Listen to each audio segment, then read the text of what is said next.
Breaking news చూస్తున్నాం. AP liquor scam లో SIT అధికారులు దూకుడు పెంచారు.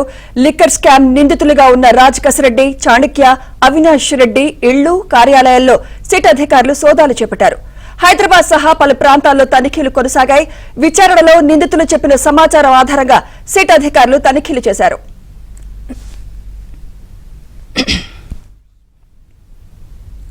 ఇదే అంశంపై మరింత సమాచారం మా ఏపీ బ్యూరో చీఫ్ రామారావు అందిస్తారు. రామారావు, సిట్ తనిఖీలపై మీ దగ్గరున్న అప్డేట్స్ ఏంటి? విచారణలో రాజ్ కసిరెడ్డి పలు కీలక విషయాలను బయటపెట్టినట్టు చెప్తున్నారు. ఇప్పటి వరకు ఎలాంటి సమాచారం రాబట్టారు రామారావు? సుమిత్ర మద్యం కుంభకోణం కేసులో ఆంధ్రప్రదేశ్ స్పెషల్ ఇన్వెస్టిగేషన్ టీం దూకుడు పెంచింది. దర్యాప్తులో దూకుడు పెంచడమే కాకుండా ఇప్పటికే ఈ కేసులో అరెస్ట్ చేసిన మాజీ సీఎం వైఎస్ జగన్ సమీప బంధువు, అత్యంత సన్నిహితుడు అయిన కేసిరెడ్డి రాజశేఖర్ రెడ్డి, అదేవిధంగా ఆయన పిఏగా ఉండే దిలీప్తో పాటు చాణక్య, అదేవిధంగా అవినాష్ రెడ్డి, వీళ్ళందరికీ సంబంధించిన ఇళ్లలో ఈరోజు హైదరాబాద్లో వీళ్ళ నివాసాల్లో దాడులు జరిగాయి. ఇప్పటికే కేసిరెడ్డి రాజశేఖర్ రెడ్డిని వారం రోజుల కస్టడీకి విజయవాడ కోర్టు అనుమతించింది. దీంతో ఆయన కస్టడీ రేపటితో ముగుస్తుంది. ఈ రోజు వరకు కూడా ఆయన కస్టడీలో సిట్ కస్టడీలో ఆయన ఇచ్చిన ఇన్ఫర్మేషన్ మేరకు ఆయన గృహాల మీద, ఆయన బంధువుల ఇళ్ల మీదతో పాటు ఆయన పెట్టుబడులు పెట్టిన వ్యాపార సంస్థల మీద కూడా దాడులు జరిగినట్టు సమాచారం అందింది. అదేవిధంగా దిలీప్ ఆయన పిఏగా వ్యవహరించారు. ఈ మొత్తం మద్యం కుంభకోణం కేసులో కూడా 3,200 కోట్ల రూపాయల మద్యం కుంభకోణం కేసులో కూడా దిలీప్కు సంబంధించే ఆయన సెంట్రిక్ గానే ఈ వ్యవహారం అంతా జరిగింది అని కూడా సిట్ అధికారులు ఒక నిర్ణయానికి వచ్చారు.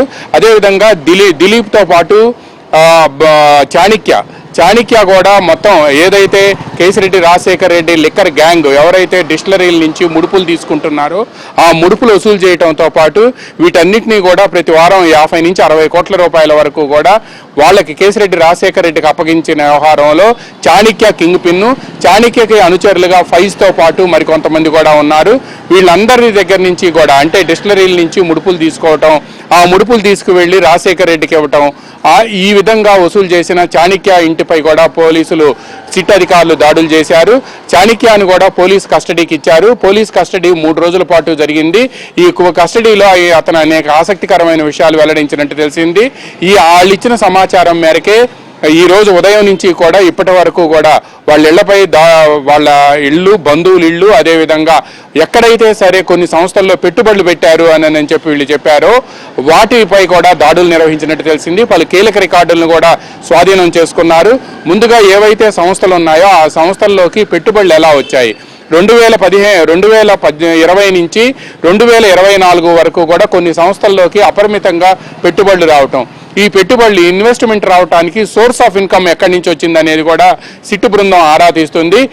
అదేవిధంగా ఎవరైతే సంస్థలకు ప్రాతినిధ్యం ఇస్తున్నారో వాళ్ళని కూడా పిలిపించి విచారించాలి అని కూడా సిట్టు బృందం నిర్ణయించింది. ఒక సినిమా సంస్థతో పాటు మరికొన్ని సంస్థలు హైదరాబాద్లో ఉన్న ఆర్టీ హాస్పిటల్కి సంబంధించి కూడా వాళ్ళు అక్కడ ఉండే డైరెక్టర్లను కూడా పిలిపిస్తున్నారు. వాళ్ళందరి దగ్గర నుంచి కూడా సమాచారం సేకరిస్తున్నారు.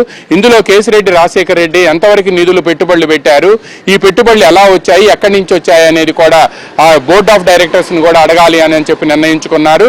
గత వారం రోజుల నుంచి కూడా కేసిరెడ్డి రాజశేఖర్ రెడ్డి, అదేవిధంగా దిలీప్తో పాటు చాణక్య వీళ్ళ ముగ్గురు నుంచి సేకరించిన సమాచారం మేరకే పోలీసులు ఈ రోజు ఉదయం నుంచి సిట్టు బృందం దాడులు చేస్తూ ఉన్నారు. ఈ దాడులు రేపటి వరకు కూడా కొనసాగే అవకాశం ఉంది. విజయవాడ నుంచి వెళ్లిన 3 ప్రత్యేక బృందాలు ఈ దాడుల్లో పాల్గొంటున్నాయి. అత్యంత కీలకమైన సమాచారాన్ని కూడా సేకరించినట్టు తెలిసింది. ఈ వ్యవహారంలో ఇప్పటికే మద్యం కుంభకోణం వ్యవహారంలో కూడా ఇప్పటికే వీళ్ళు ఇచ్చిన సమాచారం ఆధారంగా, అదేవిధంగా వీళ్ళని కోర్టులో ప్రవేశపెట్టిన సమయంలో కోర్టులో సిట్టు బృందం ఇచ్చిన రిమాండ్ రిపోర్ట్ ఆధారంగా మాజీ సీఎం వైఎస్ జగన్కు అప్పట్లో సెక్రటరీగా ఉన్న ధనుంజయ రెడ్డి, ఐఏఎస్ అధికారి ధనుంజయ రెడ్డి, అదేవిధంగా ఆయన పిఏగా ఉన్న కృష్ణమోహన్ రెడ్డి, దీంతో పాటు భారతీయ సిమెంట్స్లో డైరెక్టర్గా ఉన్న గోవిందప్ప బాలాజీలను కూడా ఈ మద్యం కేసులో A31, 32, 33గా కూడా నిందితులుగా చేర్చారు.